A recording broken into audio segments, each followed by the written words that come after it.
What's going on, ladies and gentlemen, and welcome to another episode of DOBTV. In this week's episode, we talk about Ubisoft's E3 press event. So, this year's Ubisoft E3 event,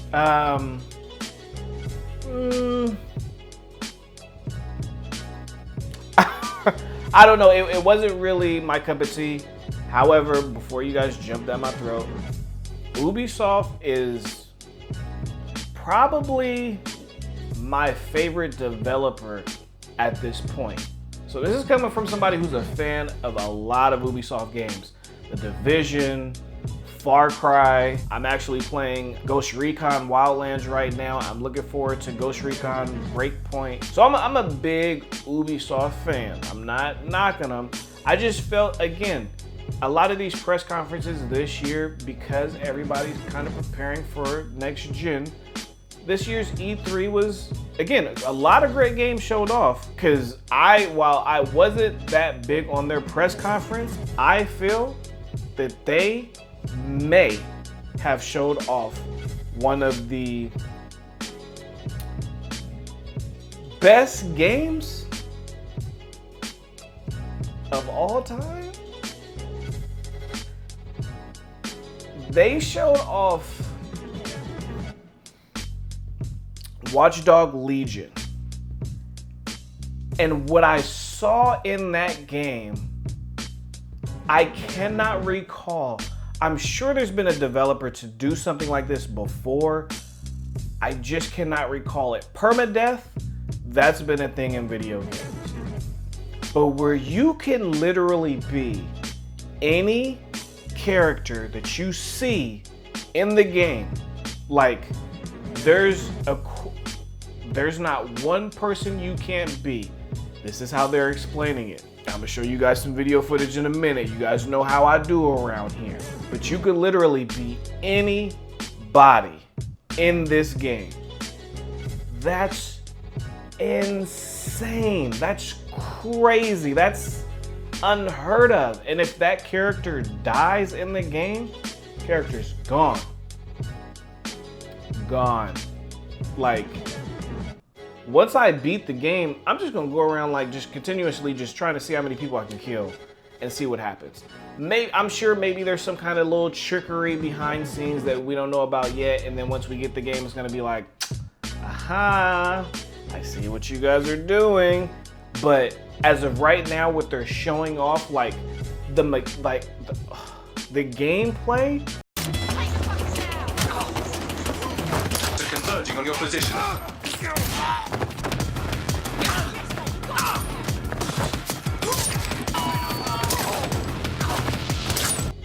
This game looks amazing. If you guys haven't seen it, I'm obviously not going to show the full trailer here. It's 11 minutes. Go check out the gameplay footage of this game. Like, the fluidity in these movements, the way that like the chick like shoots him, flips him over, then shoots him in the head. It's like, it's crazy. It's I can't even explain it. They just got me super excited, and I cannot wait for Watch Dogs. It comes out March 6th of next year. I wish that was a game. I wish this game was coming out this fall, because that's crazy. There's Watch Dogs March 6th, then you got freaking Cyberpunk coming out the following month. Like, that's too close to each other.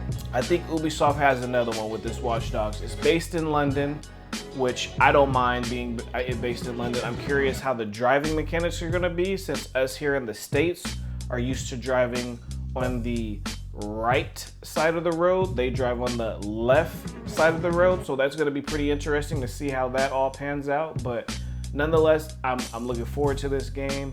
I've always been a fan of the Watch Dogs series since the very first one, when they showed it off towards the end of the console life cycle last generation. Ubisoft has a thing with this Watch Dogs game coming out towards the end of these console generations, because it came out the end of last gen, but it still was on current gen consoles. Then they came out with Watch Dogs 2. Then now they're coming out with Watch Dogs Legion, which is now coming out at the end of this generation of consoles, which I'm sure, well, I don't even want to say that because it's going to open up a whole nother. How much time do I have? Sorry. I'm going to go into it. With all these games coming out in March or just spring of next year, Microsoft talking about they're backwards compatible, Sony saying they're going to be backwards compatible. Like, Microsoft is talking about how the games that are backwards compatible, they're able to enhance it for the Xbox One X. So are they just going to take these games that are coming out in the spring and make them compatible with Xbox One X, or excuse me, with the next Xbox and with the next PlayStation? Or are we going to see what we saw at the beginning of this generation of consoles, where all these developers are coming out with these definitive next-gen games that we kept seeing when this generation launched? So is Watch Dogs gonna, coming to next-gen, blah, blah, blah, more improved fidelity, ray tracing, better load times, yada, yada, yada. So I'm curious to see if that's gonna be the case. The other big announcement that Watch Dogs had was the fact that, Watch Dogs. The other big announcement that stuck out to me that Ubisoft had, because all the other announcements were like add-ons and extensions to the rest of the games that they already have that exist, like The Division coming out with their episode 1 and 2, and Rainbow Six, which has been supported. Like, developers need to pay. A lot of developers need to watch what Ubisoft has done with Rainbow Six. And they came out with one Rainbow Six, and they've just built on it over the years. A lot of more developers really need to start doing that. But nonetheless, so that was really a lot of what their conference was about. But the other thing that stood out to me was the fact that I predicted that they were going to be coming out with their own streaming service, and they did. I'm here to announce Ubisoft's new subscription service on PC called Uplay Plus. Uplay Plus will be $14.99 a month. If you sign up today, we'll enable free access for you in September at launch. And surprisingly, it's the same name as everybody else. All these streaming services have a plus at the end. Disney Plus, Apple TV Plus, ESPN Plus, plus. So can you guys guess what the name is called if you guys didn't see it already? You got it. It's called Uplay Plus, and it's coming to PC now. Here's where we're starting to see the benefit of the Google Stadia, because it's coming to PC. It's not coming to PlayStation. It's not coming to Xbox. It's not coming to the Switch, but it is coming to Google Stadia.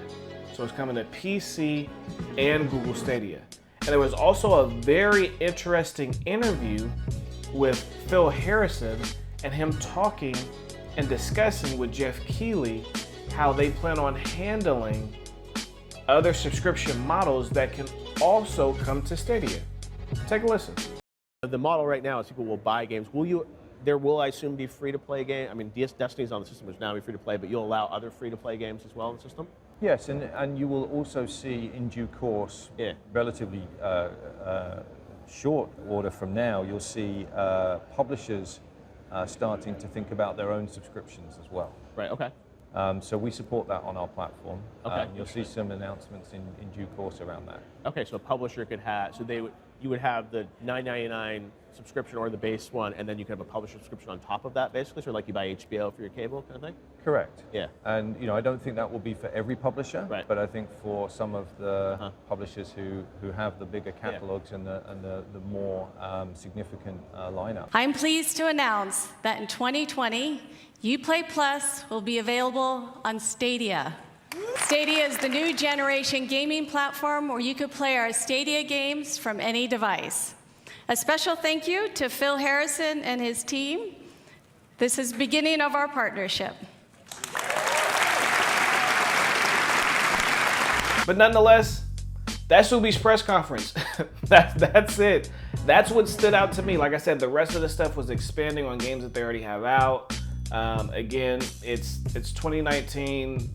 All the good stuff's coming out in 2020. That's where we're gonna see all the next gen stuff. Can't wait, looking forward to it. Am I going to E3? Nah, I've went to E3, I've had my fun. It's too many people, it's nuts to butts. And when I say nuts to butts, it's because you're in line for hours on end to try and play these games. I'd much rather just chill at home on the comfort of my couch, watching these press conferences, taking my notes like I have been for these videos, and just give you guys the content as it comes. Like, press conferences are cool. Maybe when I was younger I'd go, but I'm 36 now, I'm older. I really don't feel like being around a crowd of people like that. I feel like me watching it at home on my TV or on these computers is perfectly fine for me. Nonetheless, as always, thank you guys for tuning in. I've been your boy DLB. People, be great, be blessed, and as always, check out the podcast, man. It's on Google Play, it's on Spotify, it's on Apple Podcasts, it's on Overcast, it's on this, it's on that. Look it up. It's out there. Check out the podcast. Share this video. Help your boy out. I ain't asking for money. Just share the video with your people. And always follow me on social media. Hit me up. Talk to me. Stop being a stranger. All y'all back there, stop being strangers, man. Let's go. DLB TV. We out. Hello, gamers. Hello, DLB Network. Man, bros and brodettes, you're tuning to the DLB Network podcast.